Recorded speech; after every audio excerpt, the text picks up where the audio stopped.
भारत और चीन के बीच अब अप्रत्यक्ष युद्ध शुरू हो चुका है।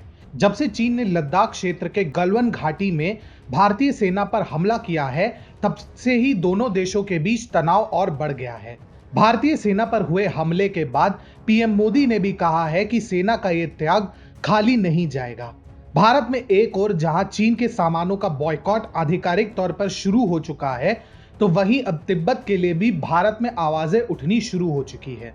दरअसल प्रसार भारती ने एक ट्वीट कर लोगों को फिर से याद दिलाया कि आकाशवाणी तिब्बत का समाचार भी प्रसारित करती है। प्रसार भारती ने ट्वीट किया कि अगर आपको तिब्बत की वास्तविक खबरें सुनना है तो आप ऑल इंडिया रेडियो के टिबेटन वर्ल्ड सर्विस को सुने, जहां तिब्बत की और तिब्बत के लिए खबरें प्रसारित की जाती है।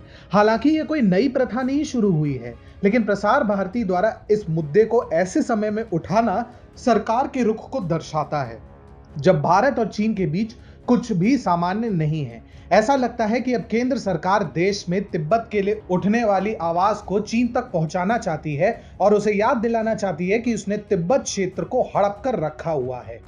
प्रसार भारती द्वारा ऐसे समय में ऑल इंडिया रेडियो की तिब्बत सर्विस को प्रमोट करना दिखाता है कि सरकार का ध्यान अब चीन को घेरने के बाद तिब्बत की स्वतंत्रता पर है। प्रसार भारती ने ट्वीट में यह भी बताया कि तिब्बत की खबरों को रेडियो ही नहीं बल्कि यूट्यूब के माध्यम से और टेक्स्ट फॉर्मेट में भी एक्सेस किया जा सकता है। यानी सरकार अब तिब्बत की खबर को घर घर तक पहुंचाना चाहती है। जिस तरह से इसका प्रमोशन किया जा रहा है, उससे तो अब ये लग रहा है कि सरकार इस चैनल के माध्यम से तिब्बत में किए गए चीन के अत्याचारों की कहानी भी प्रसारित कर सकता है। हिमालय के पठार में बसे इस सुंदर प्रदेश को चीन ने 1949 में ही अपनी बुरी नजर लगा दी थी और चीन के तानाशाह माओ ने हमला कर तिब्बत को चीन की सीमा में मिला लिया था।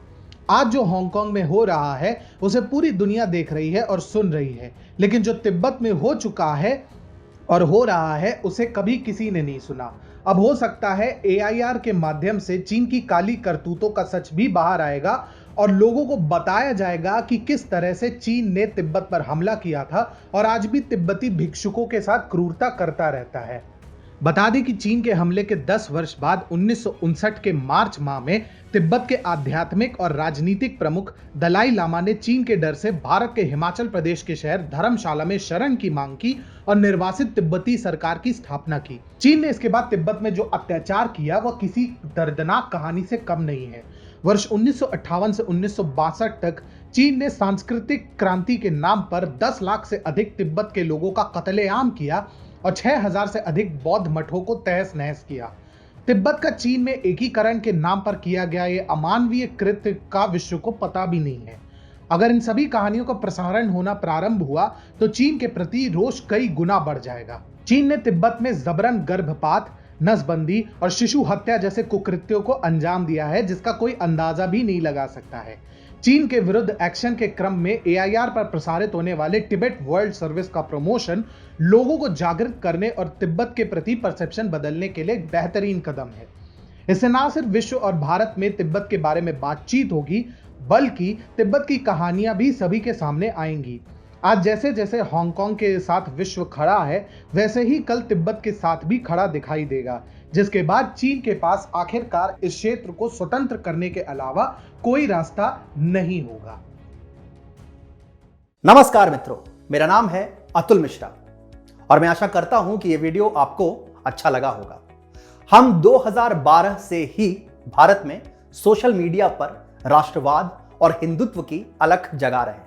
हमारा नवीनतम प्रयोग है TFI स्टोर, जिसका मुख्य उद्देश्य है वामपंथी इतिहासकारों द्वारा दबा दिए गए हिंदू वीरों को पुनः जागृत व स्थापित करना और साथ ही साथ देव भाषा संस्कृत का प्रचार प्रसार करना। आपके द्वारा खरीदे गए टी-शर्ट्स, मोबाइल कवर्स, पोस्टर्स इत्यादि द्वारा प्राप्त धन हमें इस युद्ध को आगे बढ़ाने में सशक्त करेगा। इससे जुड़ी सारी जानकारी वीडियो के डिस्क्रिप्शन सेक्शन में है। आशा करते हैं आपका सहयोग नित निरंतर मिलता रहेगा। नमस्कार, जय श्री राम, जय हिंद।